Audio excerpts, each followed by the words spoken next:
Bismillahirrahmanirrahim. Assalamualaikum warahmatullahi wabarakatuh. Alhamdulillahirabbil alamin wassalatu wassalamu ala asyrafil anbiya'i wal mursalin wa ala alihi wa sahbihi ajma'in. Subhanaka la ilma lana illa ma 'allamtana innaka antal alimul hakim. Qala rabbi shrah li sadri wa yassir li amri wa halul 'uqdatam min lisani yafqahu qawli amma ba'd. Syukur kita kepada Allah Subhanahu wa taala, pada pagi ini kita bersiaran langsung secara FB live di Facebook Majlis Agama Islam Negeri Johor bersempena dengan kita berada dalam program End Year Zakat, End Year of Zakat tahun 2020. Sempena dengan program End Year of Zakat ini, banyak program-program ataupun aktiviti yang kita jalankan pada bulan Disember ini, dengan program pidato, program kita akan berikan voucher kepada pembayar zakat yang terpilih, dan juga antaranya program FB Live yang kita adakan pada pagi ini. InsyaAllah pada pagi ini kita akan membicarakan sebuah topik ataupun tajuk berkaitan dengan zakat, iaitu pungutan zakat. Wajarkah kita berperang saka? Jadi bersama saya pagi ini seorang tokoh yang akan berkongsi dan juga memberikan penjelasan kepada semua penonton FB, semua pendengar-pendengar berkaitan dengan tajuk kita pada pagi ini, iaitu saya bersama Yang Berhormat Datuk Haji Yahya bin Ahmad, Mufti Negeri Johor. Assalamualaikum Datuk. Waalaikumsalam warahmatullahi wabarakatuh. Terima kasih kerana meluangkan masa, ada kesempatan untuk program kita pada pagi ini. Jadi untuk kita mulakan program FB Live kita, bual bicara kita pada pagi ini, saya terus kepada mukadimah dan soalan yang pertama, iaitu berkaitan dengan zakat ini. Kalau kita lihat Datuk, bayaran zakat yang dibayar kepada Majlis Agama Islam Negeri Johor, saban tahun dia kian meningkat, dari tahun ke tahun dia meningkat walaupun sedikit.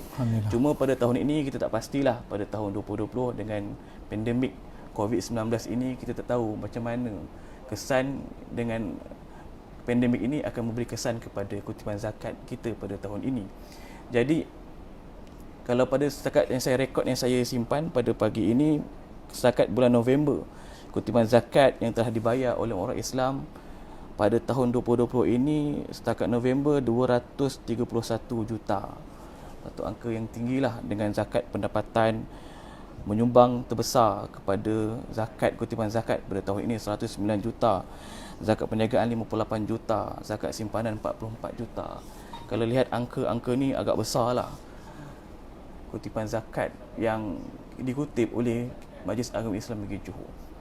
Jadi bila mana bayaran ataupun kutipan zakat yang dikutip oleh pihak Majlis Agama Islam Johor, pungutan yang kita kutip Majlis Agama Islam Johor, ada kalanya menjadi satu persepsi kepada masyarakat Islam di luar sana. Kenapa bayar ke Majlis Agama Islam Johor? Jadi untuk mukadimah soalan yang pertama, Bang Datuk boleh terangkan apa peranan Majlis Agama Islam Johor dan juga dalam pelaksanaan kutipan zakat ini. Jadi yang persilakan. Okay. Assalamualaikum warahmatullahi wabarakatuh. Alhamdulillahirabbil alamin. Wassalatu wassalamu ala asyrafil anbiya'i wal mursalin Sayyidina Muhammadin wa ala alihi wa sahbihi ajma'in. Rabbi shrah li sadri wa yassir li amri wahlul 'uqdatam min lisani yafqahu qawli wa ba'. Ustaz ya, selaku moderator daripada segamat lama tak jumpa. Dan juga sidang penonton FB Majlis Agama Islam Negeri Johor. Pertama sekali, alhamdulillah, terima kasih kerana sudi untuk menjemput saya dalam program bicara pada pagi yang bahagia ini. Yang kedua, saya ucapkan tahniah di atas inisiatif yang sangat baik daripada Majlis Agama Islam Negeri Johor dalam kempen hujung tahun untuk mengingatkan masyarakat Islam Negeri Johor kewajipan melaksanakan ibadah zakat. Dan yang ketiga, tahniah juga diucapkan walaupun kita berada dalam pandemik COVID ini, tapi alhamdulillah kita dapat melaksanakan tugas kita dengan memungut zakat 231 juta. Tahniah kepada majlis atas inisiatif yang telah dibuat, dan juga tahniah kepada umat Islam Negeri Johor walaupun dalam menghadapi cabaran COVID-19 ini, tetapi masih lagi melaksanakan tanggungjawab menunaikan ibadah zakat bagi tahun ini kerana Allah Subhanahu Wa Taala. Kerana kita harus ingat bahawa apa saja yang kita miliki ini ada sebahagiannya bukan milik kita tetapi milik orang lain, yang pertama. Yang kedua, bagi zakat ini tidak diwajibkan kepada semua, tetapi diwajibkan kepada orang yang berharta. Jadi tidak salahlah untuk orang yang berharta itu menunaikan kewajipan zakatnya, sebahagian daripada hartanya, untuk dikongsikan kepada orang-orang yang memerlukan, iaitulah asnaf yang 8, fakir, miskin dan sebagainya. Jadi menarik soalan ini, kenapa zakat perlu untuk dibayar kalau dalam konteks kita Negeri Johor kepada Majlis Agama Islam Negeri Johor. Sebelum saya menjawab soalan daripada Ustaz tadi, saya ingin menarik perhatian penonton FB semua dari segi beberapa perkara asas. Yang pertama sekali dari segi kedudukan zakat itu sendiri, yang mana kita sedia maklum bahawa zakat adalah merupakan rukun Islam yang ketiga selepas daripada mengucapkan kalimah syahadat dan juga sembahyang 5 waktu. Yang kedua, kufur, bukan berdosa, keluar Islam apabila seorang Islam itu menafikan kewajipan zakat ataupun mengingkar kewajipan zakat. Dia kata dalam Islam ni tak ada cerita tentang zakat, berdosa, dan juga bukan berdosa, keluar daripada agama Islam. Seterusnya, dari segi dalil wajib zakat yang kita maklum, mudah-mudahan dengan kita membaca ayat Al-Quran permulaan bicara kita ini, kita dapat berkat daripada Allah SWT. A'udzubillahi minasyaitanirrajim, wa aqimus shalah wa atuz zakah. Iaitulah dirikanlah sembahyang, datangkanlah zakat.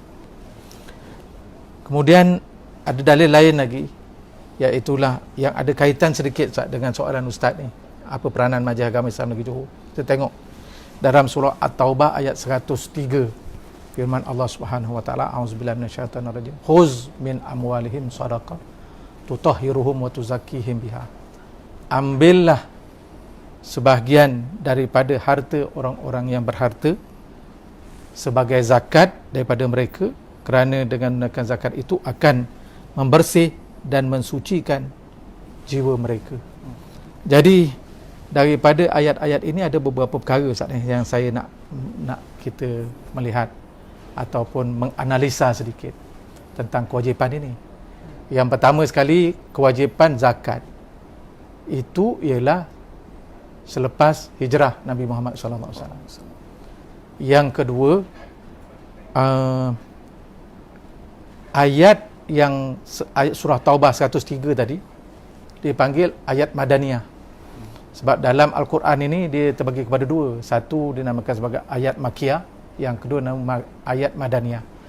Ayat Makkiyah iaitulah ayat yang diturunkan kepada Nabi semasa Nabi berada di Mekah. Manakala yang kedua ayat Madaniyah iaitulah diturunkan kepada Nabi Muhammad semasa Nabi berada di Madinah selepas Nabi hijrah. So, jadi kenapa Allah turunkan ayat yang penting sebagai rukun Islam yang ketiga ini selepas Nabi berhijrah ke Madinah? Sedangkan Nabi sudah pun menyebarkan Islam di Mekah 11 tahun dah. Makna 11 tahun Nabi di Mekah menyampaikan agama Islam, Allah tak sebut lagi tentang wajib zakat ni. Bila dah sampai ke Madinah, baru Allah wajibkan zakat. Maka ulama-ulama membahaskan perkara ini dan mendapati bahawa kerana pada ketika turunnya ayat kewajipan zakat, Allah perintah, khuz, wahai Muhammad, ambillah sebahagian daripada harta orang-orang yang berharta itu zakat daripada mereka untuk membersihkan jiwa mereka, adalah kerana pada ketika itu Nabi sudah membina sebuah negara Islam Madinah. Nabi sudah menjadi ketua pemerintah. Nabi sudah ada kuasa. Nabi sudah mengurus masyarakat dan juga negara Madinah itu sendiri. Barulah Allah perintah Nabi. Semasa Nabi berada di Mekah 11 tahun, Nabi belum ada apa-apa kuasa, Allah tak perintah supaya Nabi ambil. Mungkin dari segi bersedekah dan sebagainya untuk hijrah, untuk membantu orang-orang sahabat-sahabat umat Islam yang terniaya, Nabi menggalakkan umatnya untuk bersedekah dan sebagainya. Tetapi dari segi kewajipan zakat ni belum lagi. Tapi dibuat selepas Nabi dapat menguasai Madinah dan seterusnya menjadi pemerintah di Madinah. So, jadi ini adalah merupakan satu perkara yang sangat signifikan, sangat penting, menunjukkan bahawa kewajipan zakat itu bukanlah dilakukan oleh seorang individu, tetapi dilakukan oleh individu, tapi dari segi mengagihkan kepada orang lain itu bukan dari segi individu, itu adalah merupakan satu tanggungjawab tugas kepada kerajaan. Jadi Nabi pun membinalah apa yang disebut sebagai Baitul Mal. Nabi melantik amil-amil di dalam Madinah itu sendiri.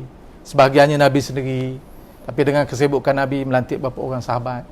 Begitu juga Nabi mengantar sahabat-sahabat yang berada di luar daripada kawasan Madinah, melantik mereka sebagai amil, melaksanakan tanggungjawab itu, dan seterusnya mengagihkan kepada asnaf-asnaf yang ditentukan oleh Allah Subhanahu Wa Taala. Jadi maknanya zakat ini adalah kuasa pemerintah, dan pada zaman Nabi, Nabi melaksanakan.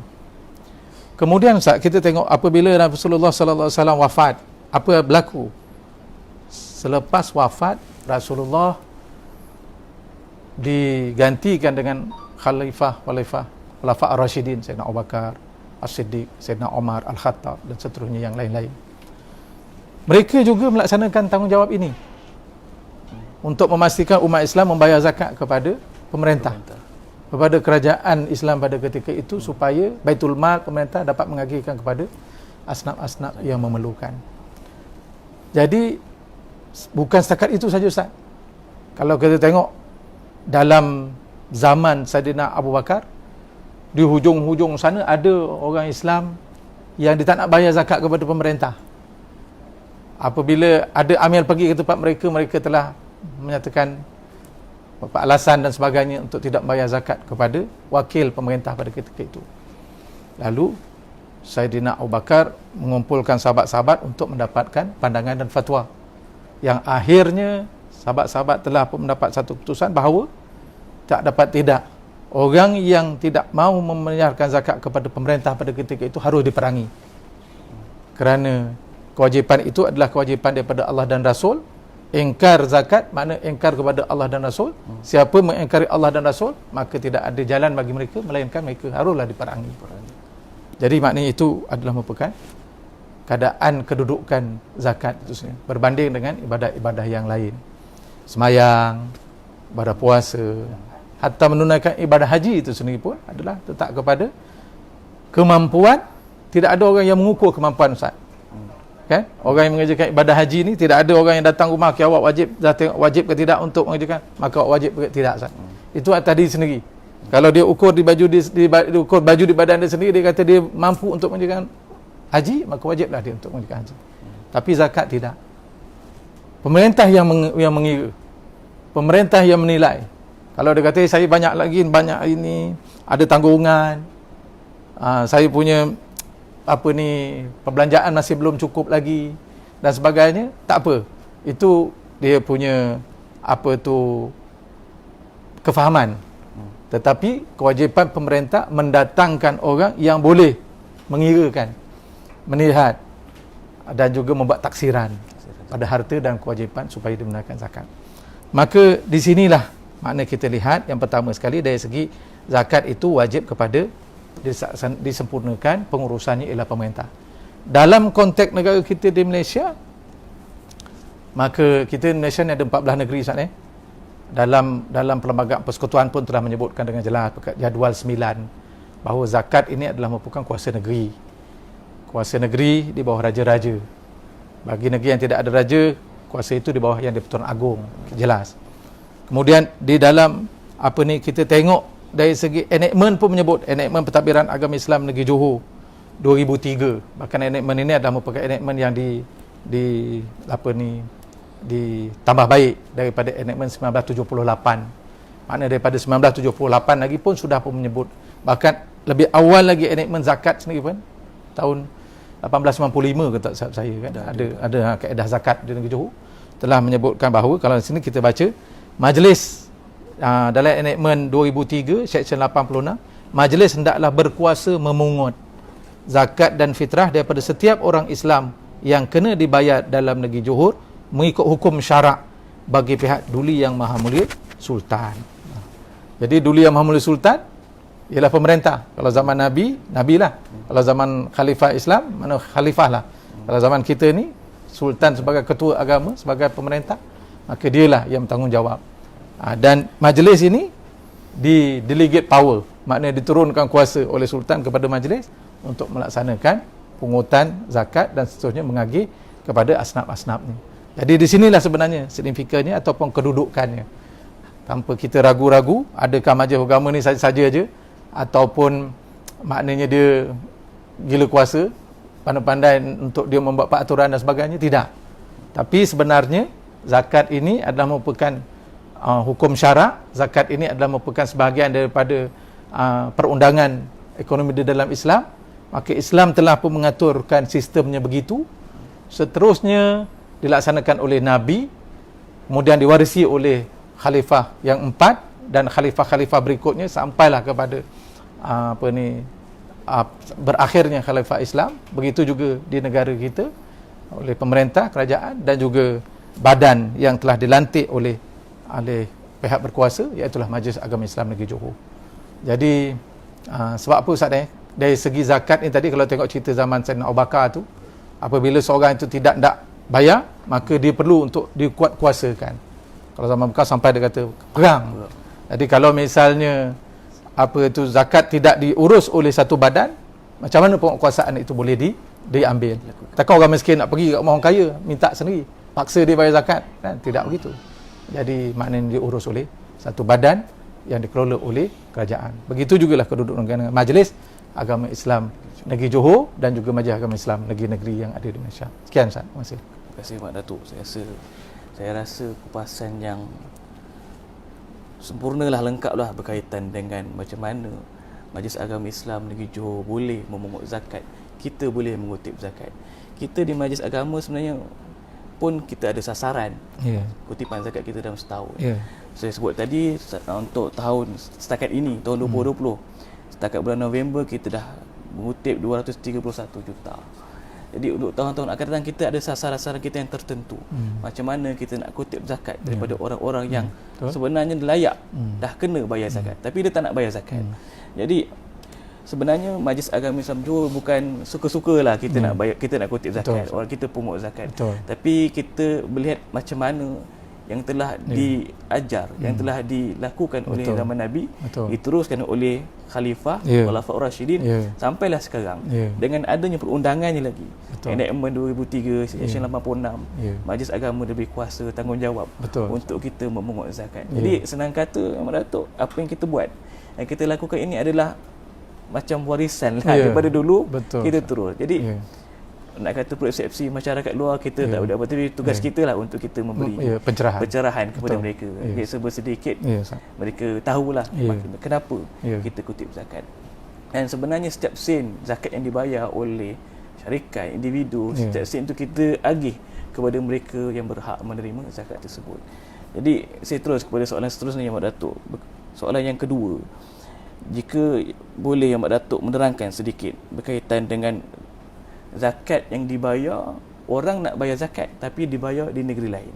Saya nak bayar zakat, saya berniaga, saya bekerja, saya ada pendapatan di negeri Johor contohnya, tapi saya bayar zakat di negeri lain. Ataupun juga sebaliknya, dia bekerja di negeri lain, dia ada pendapatan, dia jana pendapatan di negeri lain, dia perniagaan, pekerjaan dan seumpamanya, dia bayar zakat di negeri Johor. Kadang-kadang ada orang kita, dia kampung tempat lain, negeri lain, bekerja di negeri lain, mencari rezeki di negeri lain, dapat rezeki, dapat pendapatan, dapat keuntungan dan seumpamanya di negeri lain, tapi dia nak bayar zakat dekat negeri tempat kelahiran dia. Jadi mungkin sedikit Datuk boleh terangkan macam mana perkara ini berlaku, adakah dibolehkan ataupun tidak? Baik Ustaz, kalau kita tengok dari segi zakat ini, Allah sudah tentukan pensyariatan dia. Bagaimana pelaksanaannya telah pun diwujudkan modelnya oleh Rasulullah sendiri dan juga diikuti oleh para sahabat. Model yang sangat cantik Ustaz.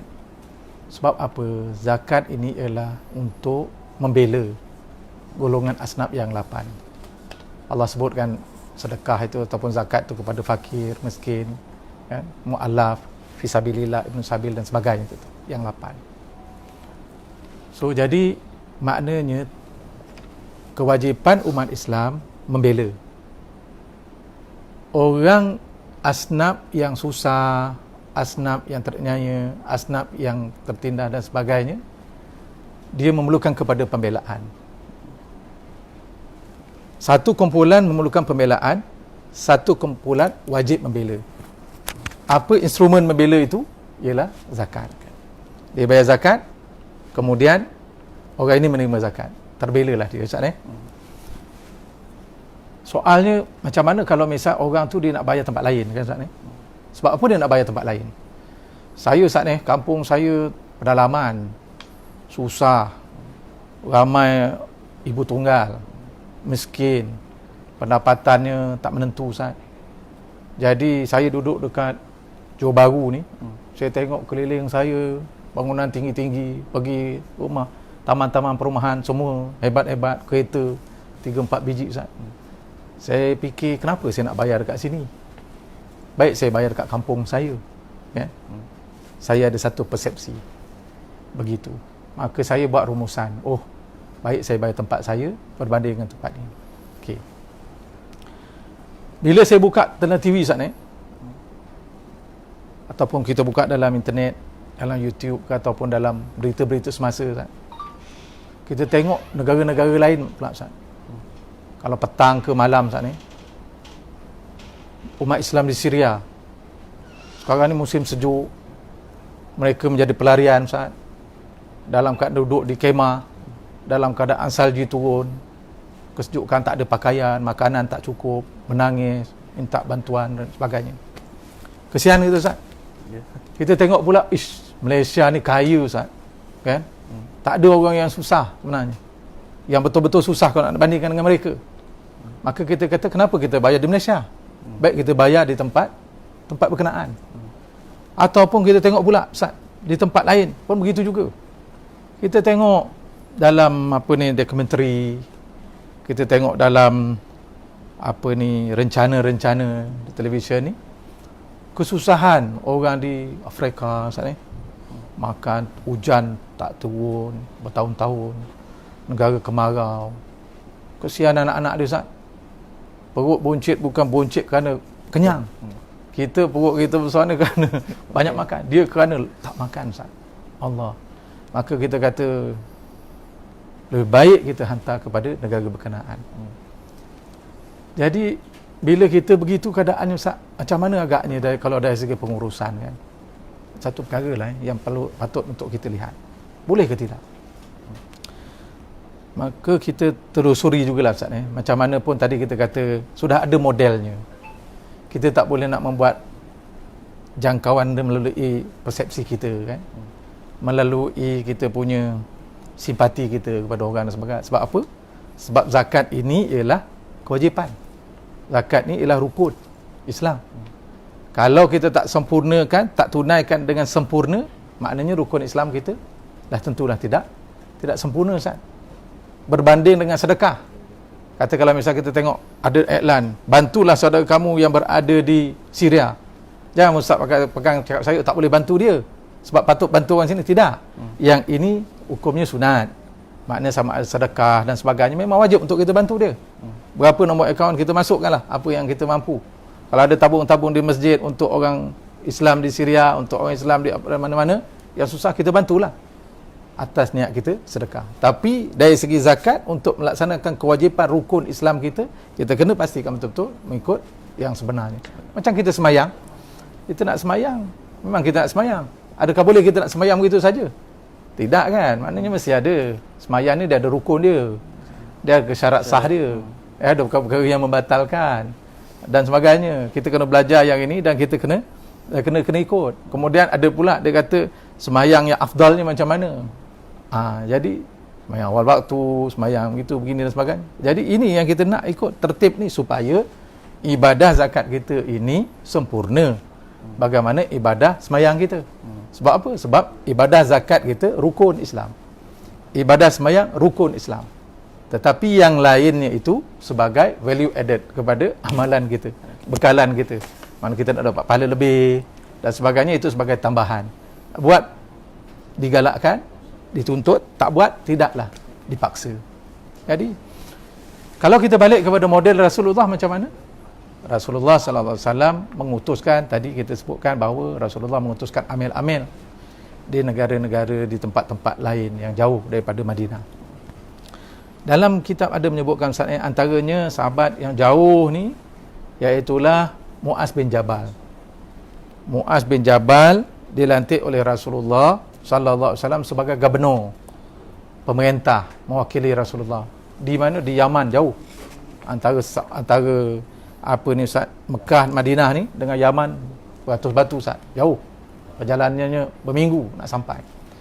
Jadi untuk memudahkan orang Islam berurusan di bawah pentadbiran Nabi, Nabi lantik gubernur di sana. Maka Rasulullah merintahkan supaya pastikan orang Islam yang kaya di sana, yang berharta, bayar zakat supaya dapat membela asnaf. Okey. Persoalannya ialah, adakah Saidina Muaz, sahabat ini, apabila dia pergi ke Yaman melaksanakan tanggungjawab dia, mengurus, mentadbir, dia memungut zakat, adakah zakat ini dibawa balik ke Yaman? Ataupun ada orang-orang Yaman mengirim bayar zakat pada Nabi lah, sebab Nabi lebih afdal daripada bayar zakat kepada Muaz, hantar ke Madinah. Kan? Boleh juga kan? Maknanya kita pungutlah kampung kita ni. Ini ada kerajaan yang diperintah, ditadbir oleh Muaz bin Jabal, dia ni sahabat. Tapi kita tak nak, kita nak bayar dengan Nabi. Sebab apa? Orang yang bayar zakat, nanti penerima zakat akan baca doa. Dan tentulah doa Nabi makbul. Doa Nabi yang paling istimewa. Mestilah kita nak buat begitu. Hantar sini kepada Nabi, jauh sikit pun tak apa. Kita nak barakah Nabi. Tapi tidak berlaku itu, Ustaz. Saidina Muaz melaksanakan tanggungjawab sebagai gubernur, pungut zakat di Yaman, dia agihkan semuanya di Yaman. Tidak ada orang Yaman nak dapat berkat ni, dia pergi pula ke Madinah untuk bawa harta dia, bayar kepada Nabi supaya Nabi doakan dia. Dan tak ada pula Nabi di Mekah pada kita itu dah maju, Madinah dah maju, dia bagi pula, wahai Muaz, ini ada harta 3 ataupun 10 ekor unta ni, penuh dengan harta zakat ni, awak bawa pergi ke Yaman, agihkan tempat Yaman. Ada tak? Tak ada. Dalam sanad ini dia kata, dalam hadis ini kata, Nabi suruh pergilah awak, pergi ke Yaman. Awak pungut daripada orang Yaman, awak agih kepada orang Yaman. Tidaklah pula Nabi bagi kepada Muaz harta zakat untuk diagih kepada orang Yaman. Walhal pada ketika itu memang kita tahu orang di Yaman dalam keadaan yang susah. Itulah Ustaz. Inilah saya sebutkan sebagai pengurusan. Jadi tidak ada cerita tentang maknanya kita nak bayar zakat. Kalau kita tengokkan daripada apa ini, analisa yang telah dibuat oleh para ulama, perbahasan hukum yang telah dibuat oleh ulama, tidak ada sebenarnya zakat ini dipindahkan oleh pembayarnya daripada satu tempat ke satu tempat. Berdasarkan kepada persepsi, berdasarkan kepada penilaian orang yang membayar zakat ini, bahawa dia tak perlu untuk bayar di satu tempat ini kerana tidak ada pada penilaian dia tidak ada berapa sangat keperluan, baik dia bayar ke tempat lain yang pada penilaian dia itu ada keperluan yang lebih besar lagi. Jadi kita tengok Ustaz dalam kitab-kitab antaranya disebutkan seorang ulama ni, dia ulama tentang zakat lah, nama dia Abu Ubaid. Kalau kita tengok dalam kitab-kitab zakat yang banyaklah perbahasan zakat, nama dia Abu Ubaid ni. Abu Ubaid kata apa? Ulama-ulama bersepakat terhadap semua asar ni maknanya daripada sahabat-sahabat lah kan? Makna pendapat, hukum ataupun panduan-panduan daripada sahabat, bahawa penduduk setiap negeri dari negeri-negeri yang ada atau setiap mata air dari air-air yang ada lebih berhak terhadap sedekahnya selama masih ada asnaf yang memerlukan, seorang atau lebih dari kalangan mereka sendiri, walaupun dengan menghabiskan semua sedekah, sehingga petugas kembali tanpa membawa satu apa jua pun. Maknanya sampai macam itu Ustaz Kalaulah dia kata semua ulama dah sepakat dalam zakat untuk satu negeri, hendaklah diagihkan kepada penduduk negeri itu. Dia kata air dan mata air ni lembah lah Ustaz. Kalau kita kampung lah Ustaz. Kat Arab dia macam itulah. Makna kat Arab ni padang pasir. Jadi bila dia ada satu mata air, kawasan itu lembah. kat situlah dia akan berkampung. Kat situlah akan bercucuk tanam ini dan menternak dan sebagainya, jadi satu kampung. Jadi maknanya lembah tu ada mata air, kat mana ada mata air itu dipungut zakat, maka zakatnya adalah diagihkan di situ. Jadi macam itu juga Ustaz. Maknanya kalau negeri kita ada pihak berkuasa yang telah pun sah dari hukum dari segi undang-undang untuk mengungut zakat, maka wajib untuk kita bayar kepada penguasa tersebut supaya zakat itu dapat diagih di kalangan asnaf yang berada di negeri itu. Berbanding dengan sedekah, bolehlah ada sedekah kepada pihak yang lain. Jadi itulah Ustaz, maknanya ringkas jawapan saya pada soalan yang kedua ni. Memang apa tu yang masyhurnya daripada kaul jumhur ini, iaitulah kewajipan zakat hendaklah dibayar kepada tempat mereka seorang itu bermustautin atau tempat di mana suatu syarikat itu beroperasi. Jadi Ustaz, kalau mustautin mungkin mudahlah Bagai contoh, katakanlah misal orang yang potong gaji tadi Ustaz katakan, alhamdulillah sampai 100 juta di negeri Johor. Saya ingat dalam tempoh 10 tahun kerja Majlis Agama Islam daripada sifar dulu kita dulu tak pungut zakat pendapatan. Bila kita pungut zakat pendapatan, kita dapat sampai 100 juta. Jadi dulu saat saya di majlis agama, saya pengalaman dulu, maknanya kita rasa seronok pungut zakat perniagaan. Sebab apa? Zakat perniagaan ni dia sekali dapat banyak kan. Orang ni berniaga dapat sampai 10,000, 50,000, dapat daripada syarikat-syarikat besar sampai juta-juta. Jadi bila dapat banyak tu, senanglah kan kita tengok kan, kita zakat tu banyak. Tapi kalau kita zakat pendapatan ni kan, seorang gaji RM10 bayar, ataupun RM50 potong gaji kan setiap bulan. Jadi bila kita belajar daripada negeri-negeri lain, apa dia punya pendapatan yang maknanya banyak, perbezaan antara kita Johor ni dengan negeri-negeri lain, ada 1-2 negeri lah pada ketika itu. Maka dia kata, Ustaz, zakat pendapatan, Johor kena buat kaji tentang zakat pendapatan, dan seterusnya dapatkan pandangan daripada fatwa kena buat keputusan tentang orang bekerja ni wajib ke tidak zakat pendapatan. So bila begitu, buatlah pungutan zakat pendapatan. Kita macam ya ke tidak Jadi hari ini saya dapat jawapan daripada Ustaz. Maknanya zakat pendapatan kita jauh lebih tinggi berbanding dengan zakat perniagaan, zakat simpanan dan sebagainya. So jadi alhamdulillah lah, tahniah lah. Orang yang bekerja, kadang-kadang syarikat dia besar Ustaz ni. Tak maaf kalau Johor ataupun jabatan dia besar kan. Ibu pejabat dia berada di Putrajaya, di Kuala Lumpur. Jadi kadang-kadang dia buat potong senang, tak apalah, potong je lah sana kan. Kita tahu dapat gaji dah bersih je dan zakat kita dah tunaikan. Itu belum kena tengok balik lah Ustaz. Itu belum berapa, kalau kita nak tengok dari segi kesempurnaan ibadat zakat kita, di mana kita nak buat. Sepatutnya kalau kita bekerja di sini, walaupun ibu pejabat kita berada di Kuala Lumpur atau Putrajaya, kita kenalah bayar di Johor. Jadi saya ingat tak ada masalah kalau kita berhubung dengan majikan kita supaya dia buat potongan, tetapi potongan itu hendaklah dihantar ke Johor sebab saya bermustautin di Johor. Begitu juga Ustaz, kalau macam syarikat-syarikat besar. Macam Ustaz ada syarikat, kemudian Ustaz ada cawangan-cawangan syarikat kan, ada negeri Pahang, ada negeri sana, negeri sini ada syarikat. Jadi walaupun Ustaz orang Johor, Ustaz punya perniagaan itu pusatnya di Johor, tapi kita sendiri pun nasihatlah, Majlis Agama nasihatkan, awak punya syarikat besar, kalau ada cawangan di negeri lain, cawangan itu buatlah pengiraan. Maknanya berapa zakat yang wajib pada perniagaan di cawangan negeri tersebut, bayarlah di situ. Awak hanya bayar perniagaan yang awak buat di negeri Johor. Begitu juga kalau misalnya di negeri-negeri lain. Maknanya kalau misalnya dia punya perusahaan dia, syarikat dia, induknya berada di Kuala Lumpur ataupun di mana-mana, Pulau Pinang, maka dia ada cawangan-cawangan di negeri-negeri, zakat tu buatlah perkiraan supaya tempat di mana perniagaan atau perusahaan satu tempat itu dapat ditunaikan zakat, dibayar kepada tempat yang berkenaan. Jadi itulah kesempurnaan zakat, bagaimana modul yang ditunjukkan oleh Islam yang dipropoli oleh Nabi Muhammad sallallahu alaihi wasallam. Terima kasih Ustaz.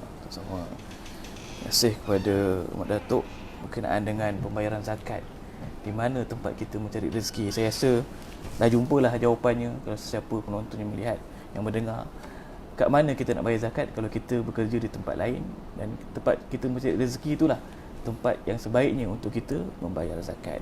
Jadi saya nak tarik satu perhatian macam mana yang Mak Datuk cerita pasal Amil Mu'az, sahabat Nabi Mu'az bin Jabal. Apa yang dilakukan oleh Mu'az tu dah cukup untuk kita sebagai panduan kita lah. Nabi utus dia jadi gubernur dekat Yaman. Nabi kata kutip zakat dekat situ, agih zakat dekat orang-orang Yaman. Maksudnya apa yang dipraktikkan oleh Mu'az, seperti mana yang telah diarahkan oleh Nabi, itulah sebenarnya yang kita patut lakukan. Kan? Kita bayar tempat kat mana kita mencari rezeki, walaupun kita mustautin dekat Johor. Kalau kita bekerja di Johor, maka sebaiknya di Johor lah tempat untuk kita membayar zakat. Jadi Mak Datuk, kita dah cerita tentang peranan Majlis Agama Islam Johor berkaitan dengan pengurusan zakat.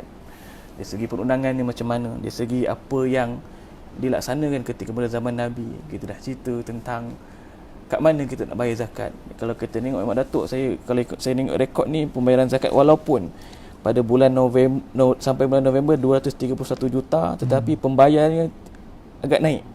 Daripada tahun lepas 2019, tahun lepas 98,028 orang. Untuk kutipan setakat ini jumlah pembayar 102,562. Maksudnya kenaikan lebih kurang 4.63%. Zakat pendapatan itu keseluruhan untuk zakat harta saja. Okey. Zakat harta saja.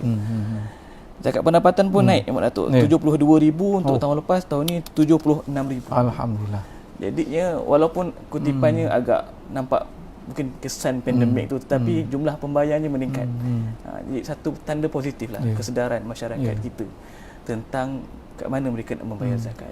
Untuk soalan yang terakhir Mak Datuk, tentang ini pun menjadi satu isu yang hangat lah berkaitan dengan zakat ini, iaitu jika Datuk boleh terangkan tentang terdapat individu ataupun syarikat yang bekerja atau beroperasi di negeri Johor, mereka meminta pulangan semula zakat atau istilahnya wakalah. Dia ada dua isu Mak Datuk. Satu, dia nak agih sendiri. Satu, dia bayar kat majlis, lepas tu dia minta beberapa peratus portion untuk dia pula agihkan. Jadi macam mana komen Mak Datuk? Sangka baik Ustaz. Jadi Ustaz saya tertarik pada zakat pendapatan tadi tu. Saya seronok betul Ustaz. 76,000 tahun ni. Alhamdulillah, mudah-mudahan sebab zakat ni bawa kepada keberkatan. Jadi kalaulah kita orang yang ada pendapatan tetap, dia bayar zakat pendapatan, maka berkatlah kehidupan dia. Jadi kalau bayangkan dalam negeri Johor ni 76,000 umat Islam yang mendapat keberkatan daripada Allah SWT daripada zakat. Alhamdulillah, syukur pada Allah SWT. Mudah-mudahan kita sentiasa dapat negeri yang aman makmur, dipelihara daripada musibah, wabak, bencana dan sebagainya. Jadi cuma Ustaz sikit Ustaz, sebelum saya jawab soalan Ustaz tu, saya tertarik juga tu nak mengurai panjang sebenarnya tu. Tapi dari segi potongan gaji ni, zakat pendapatan melalui potongan gaji ni, ini bukan maknanya bukan compulsory lah kan. Sebab zakat itu wajib setahun sekali. Jadi yang kita bayar zakat melalui potongan gaji ni sebenarnya sebagai apa orang kata, sebagai satu kemudahan lah Ustaz ni. Sebagai satu kemudahan, walaupun dia tidak satu perkara yang wajib, tapi sebagai satu kemudahan. Sama juga Ustaz, kalau misal contohnya income tax tu, income tax dia potong tiap-tiap bulan berapa, akhirnya kita buat taksiran berapa sekian kita kena bayar income tax, tapi kita tengok rupanya yang sekian ni kita bayar, kita dah bayar dah tiap-tiap bulan. Jadi jangan pening kepala, anda sudah menyelesaikan kewajipan income tax. Tapi bayangkan Ustaz kalau kita tak nak buat potongan ujung tahun lah kan, ujung tahun semua kita nak buat ujung tahun, maka bayangkanlah Ustaz, ujung tahun ni musim hujan macam inilah, anak besok dah nak sekolah dah, begitulah begini dan sebagainya. Akhirnya macam seolah kita rasa zakat ni membebankan kita kan. Sebenarnya bukan zakat membebankan kita kurang mahir menguruskan keuangan kita kan. Kita dapat gaji tiap-tiap bulan, masalahnya kita potong ujung tahun, dah dapat resit daripada Majlis Agama je. Anda telah menunaikan zakat 12 bulan sekian. Dah lega kita kan. Sebab kita dah bayar siang. Tinggal minta maju kamu doakan je kan. Barakallah apa tu kan. Ajarallahu fima a'taita wa ja'alaka tahura dan sebagainya tu kan. Doa supaya dapat keberkatan pada pembayar zakat. Soal yang pertama tadi dia nak bayar zakat sendiri pula. Yang kedua dia kata bayar zakat. Tapi ustaz, saya bayar banyak ustaz. Jadi saya ni tempat saya pun ada susah juga ustaz. Saya minta sikit boleh tak? Ataupun syarikat saya ni nak buat adalah sikit program-program ke apalah. Barangkali begitu ustaz Jadi boleh tak ustaz pulangkan sikit kepada kita. Jadi adalah duit ni kita boleh gunakan untuk yang lain. Yalah ustaz.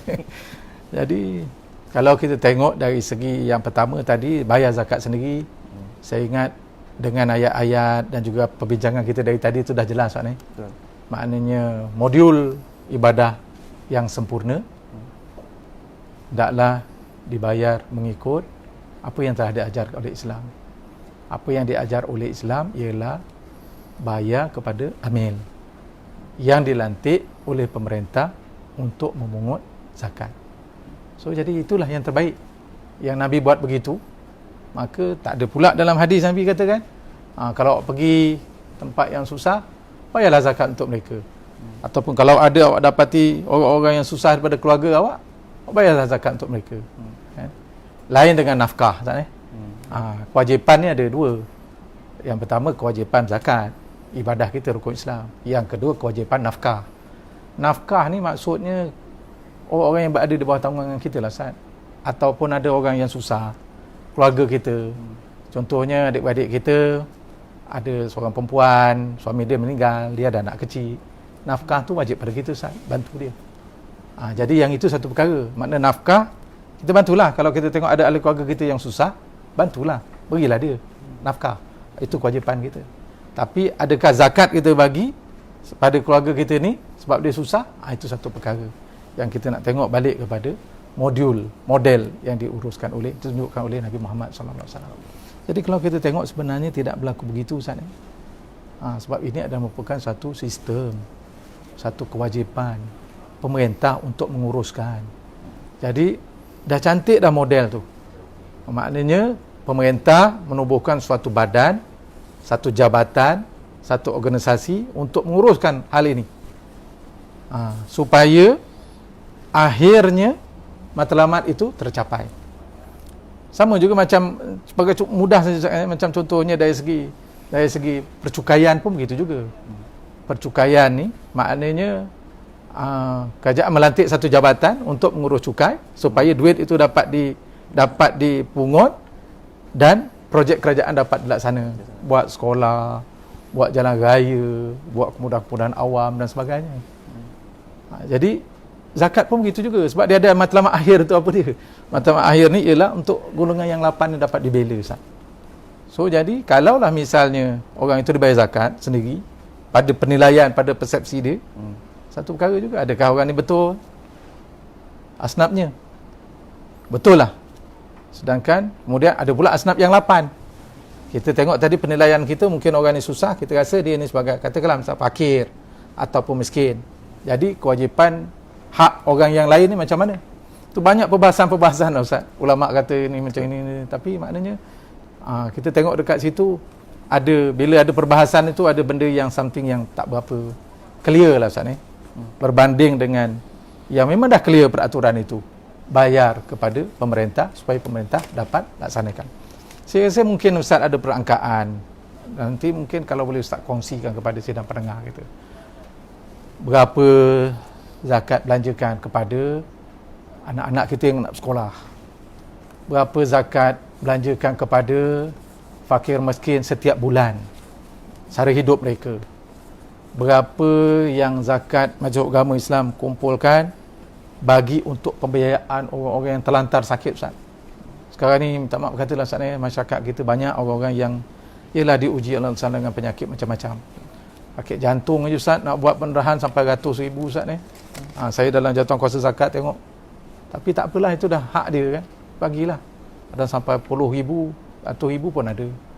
Nak masuk bateri lah, nak masuk apa. Kalau tidak dibantu nanti orang ni meninggal dunia Ustaz. Dia ni ada tanggungan macam-macam lagi ni. Kewajipan dia.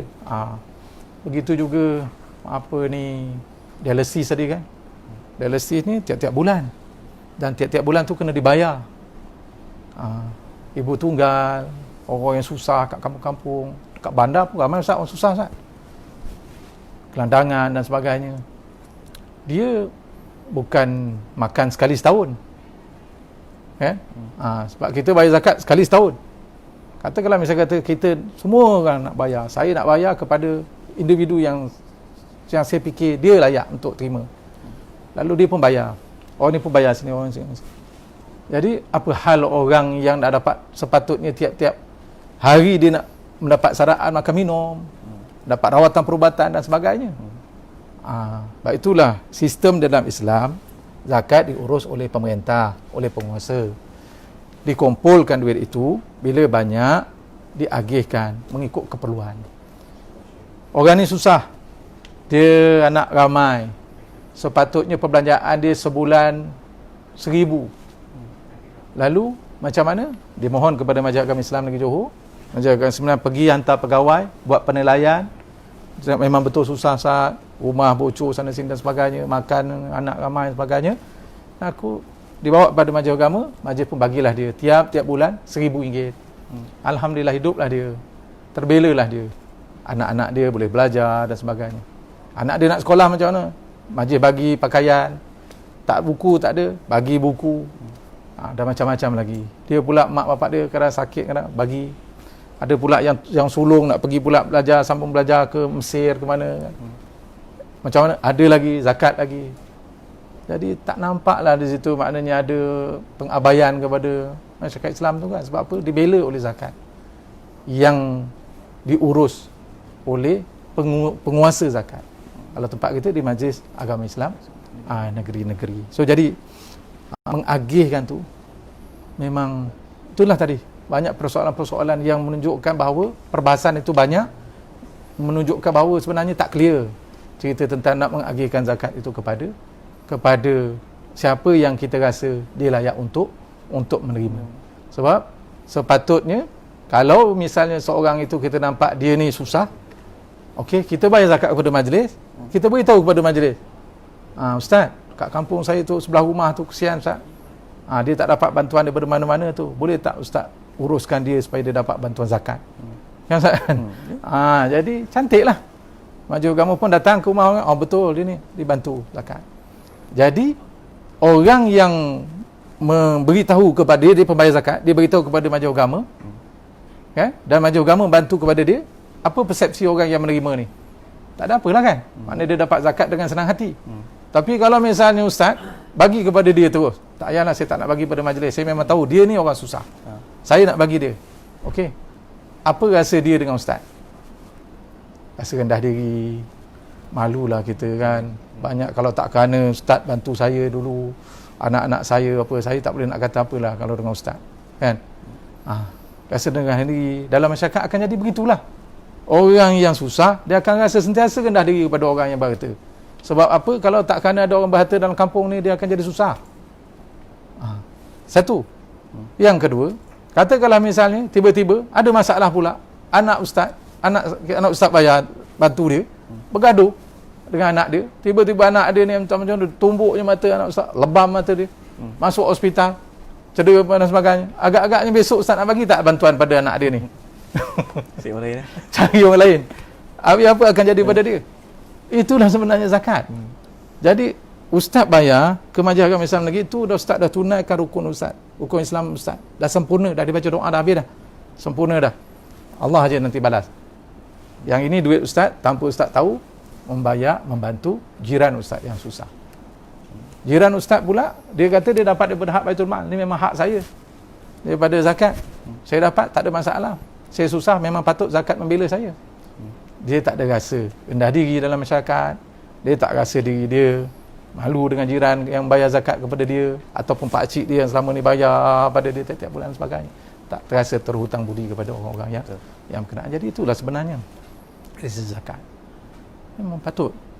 Dan yang ketiga, dari segi kadang kita menilai, tengok susah, tapi sebenarnya bukan susah hidup tu saja sebagai penilaian kita kan. Kalau di Majlis Agama Islam Negeri Johor tu, ada orang yang berhutang, ada orang yang memang dia tak makan, ada orang yang rumah dia bocor, patut dibuat rumah, ada orang yang sakit terlantar, patut dirawat, dapat rawatan, bayar kos dan sebagainya.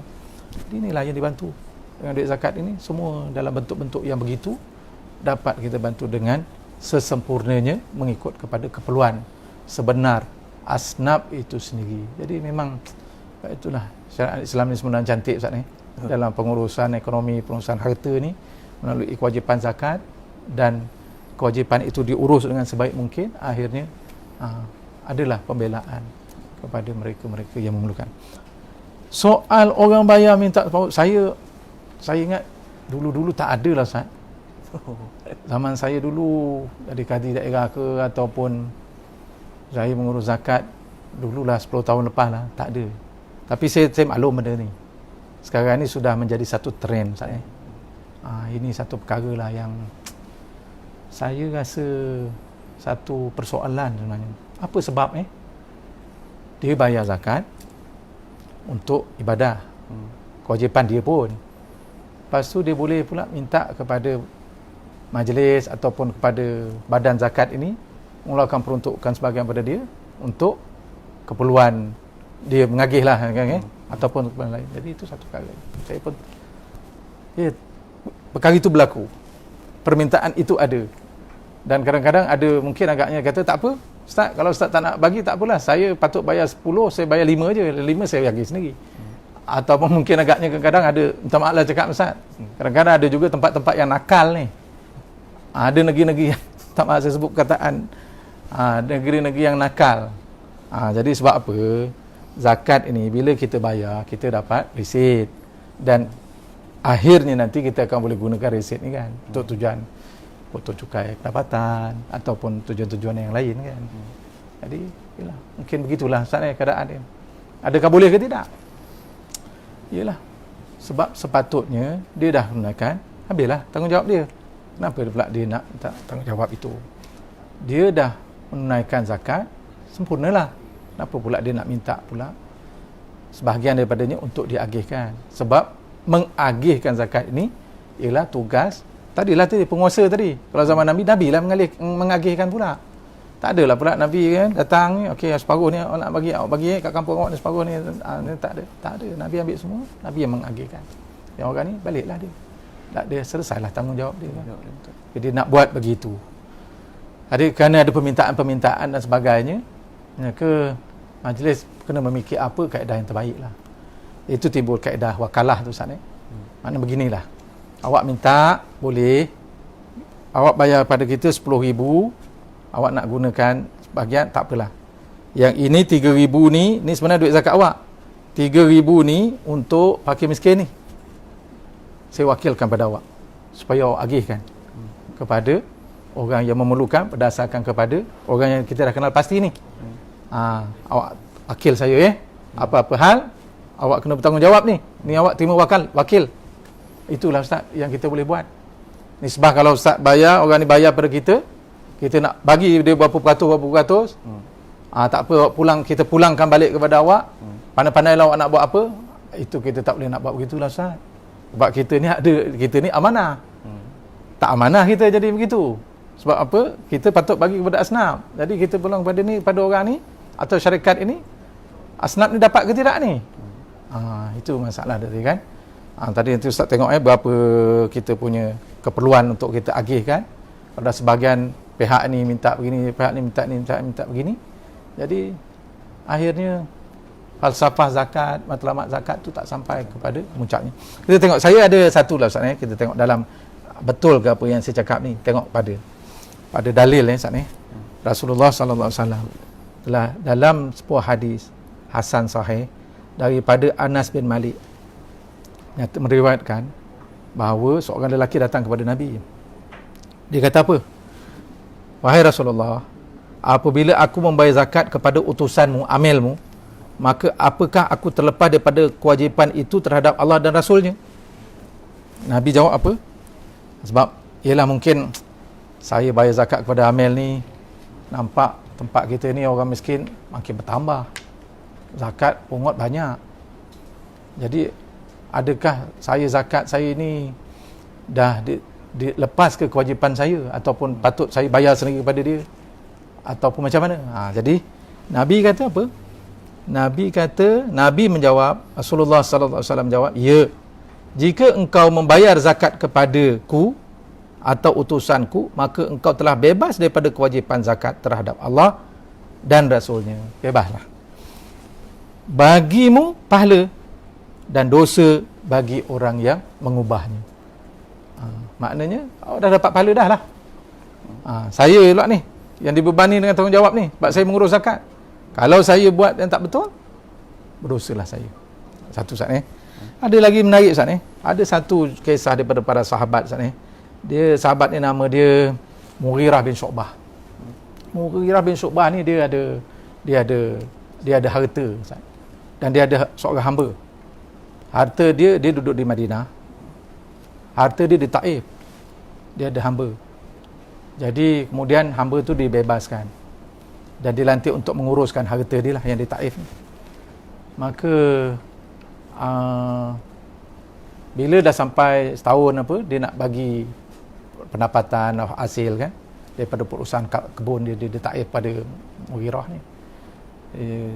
Dia bentangkan kepada Mughirah sekian pendapatan, sekian perbelanjaan, kos dan sebagainya, ini keuntungan nak serah pada tuan dia. Lalu Mughirah tanya, kamu dah bayar zakat belum daripada harta saya ni? Maka dia kata, saya dah bayar zakat dah tuan. Macam mana kamu bayar zakat? Dia kata, saya bagi je kat kampung saya tu, kat sana tu ramai orang fakir miskin, saya bagi je. Kat sana ada amil ke tidak? Ada. Pengusaha zakat pun ada, pengurus zakat pun ada. Dia kata, kenapa kamu tak bayar? Saya tengok orang yang mengurus zakat tu tuan, ada yang kahwin lebih daripada satu, ada yang hidup kereta mewah, rumah besar. Saya kata, ya ke tidak ni dia ngurus zakat? Jangan-jangan duit zakat tu dia pakai untuk kepentingan dia. Jadi saya bayarlah, saya tak berapa percayalah. Saya bayarlah pada orang lain yang saya tengok susah sendiri. Apa kata Mughirah? Mughirah kata, kewajipan kamu untuk membayar zakat.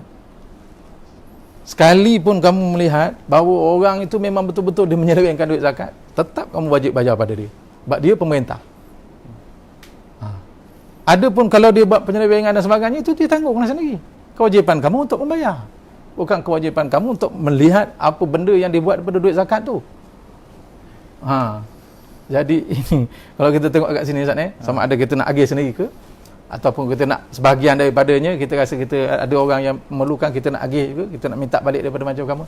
Sebenarnya itulah saya kata tadi Ustaz, saya tak nampak lah Ustaz dia punya kaedah dia, tapi dah kan dah ada begitu, kita buat cara wakalah lah Ustaz. Jadi orang yang menerima ni bukanlah dia kata mesti dia wajib patut dia tuntut. Kadang-kadang dia kata kalau tak nak tak apa, saya tak nak bayar. Ataupun kalau tak nak tak apa, saya bayar tempat lain. Tempat lain boleh bagi persen kepada saya. Kata tu pulanglah kan. Kita bayar zakat ni ibadah kita.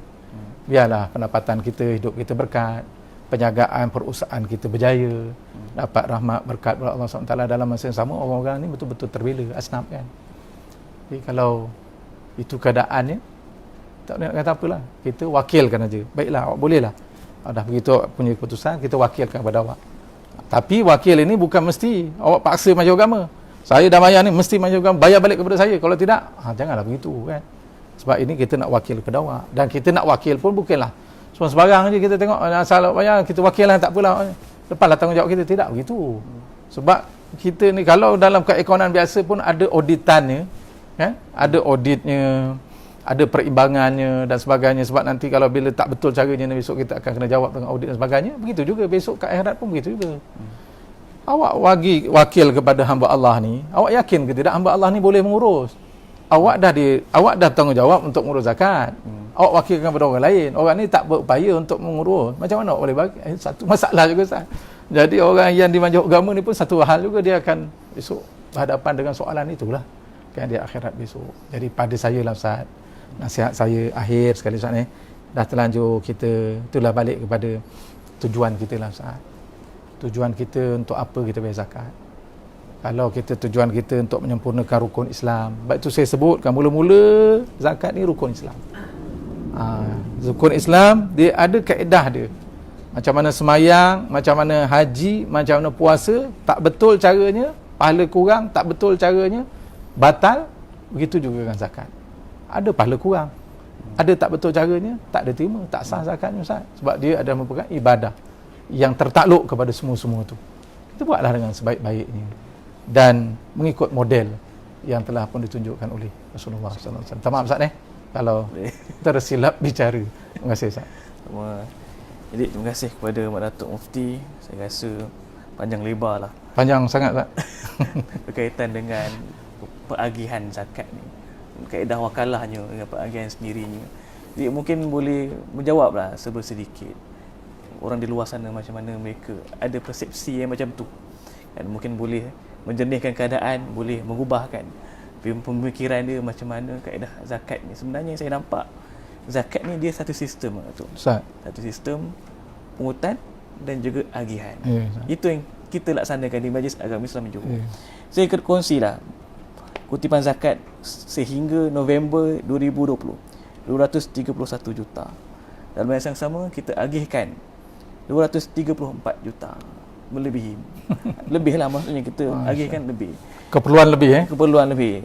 Maksudnya seperti mana saya sebutkan pada awal tadi, setiap sen yang dibayar oleh masyarakat Islam, zakat kita agihkan kepada mereka yang berhak dengan skim yang bantuan yang pelbagai.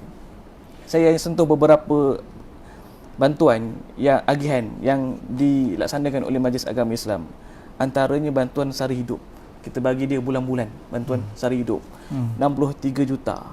17,000 penerima untuk seluruh negeri Johor. Ini dah jadi macam kita punya komitmen. Setiap bulan kita kena pastikan mereka dapat bantuan tersebut. Jumlah mengikut keperluan. Betul, mengikut keperluan. Bantuan antara yang terbesar juga bantuan dialisis. 45 juta. Masya-Allah. Penerima bantuan 3,054 orang dengan kos 45 juta. Satu kos yang agak tinggi lah sebenarnya. Jadi kalau kita tak bantu, siapa lagi yang nak bantu? Jadi tanggungjawab kita lah di Majlis Agama Islam Johor. Saya sebutkan tadi sistem. Kita urus, kita pungut dan juga kita agihkan kepada mereka yang berhak menerimanya. Jadi saya rasa cukup sekadar itu. Saya fikir jelaslah dari segi semua apa yang terbuku di pemikiran, persepsi, prasangka kita berkaitan dengan zakat ini. Jadi sebelum saya tutup bola bicara pada pagi ini, saya menyebut Mak Datuk untuk bacaan doa yang terakhir sebelum kita tutup. InsyaAllah. Mudah-mudahan Ustaz. Bismillahirrahmanirrahim. Alhamdulillahirabbil alamin. Wassalatu wassalamu ala asyrafil anbiya'i wal mursalin. Sayyidina Muhammadin wa ala alihi wa sahbihi ajma'in. Asbahna ala fitratil Islam wa kalimatil ikhlas ala dinin nabiyina Muhammadin sallallahu alaihi wasallam wa ala millati abina Ibrahim hanifan muslima wa ma kana minal musyrikin. Allahumma inna nas'alukal huda wat tuqa wal afaf wal ghina. Allahumma inna nas'aluka ridhaka wal jannah wa na'udzubika min sakhatika wan nar. Allahumma ighfir lana dzunubana wa liwalidina warhamhum kama rabbawna shighara wali auladina wa banatina wa masyaikhina wa muallimina jami'il muslimina wal muslimat al ahya'a minhum wal amwat. Allahumma inna nas'aluka as-sihha wal afiyah wal mu'afata da'imah fid din wad dunya wal akhirah. Allahumma rzuqna rizqan halalan thayyiban wasi'an mubarakan fi. Allahumma la sahla illa ma ja'altahu sahla wa anta taj'alal hazna sahla iza syi'ta sahla. Allahumma yassir lana umurana ma'arahati liqulubina wassalamah wal afiyah fi dinina wa dunyana innaka ala kulli syai'in qadir. Allahumma asrif anna wa an sultanina wa an permaisuri Johor anil muslimina wal muslimat wal mu'minina wal mu'minat al bala wal waba wal amrada wal asqam wal fitana wal mihan wal hasad wal udwan wal ghaflata wan nisyan. Azil anna wa anhum syukuka wa zununa wal awham bimannika wa karamika ya zal jalal wal ikram.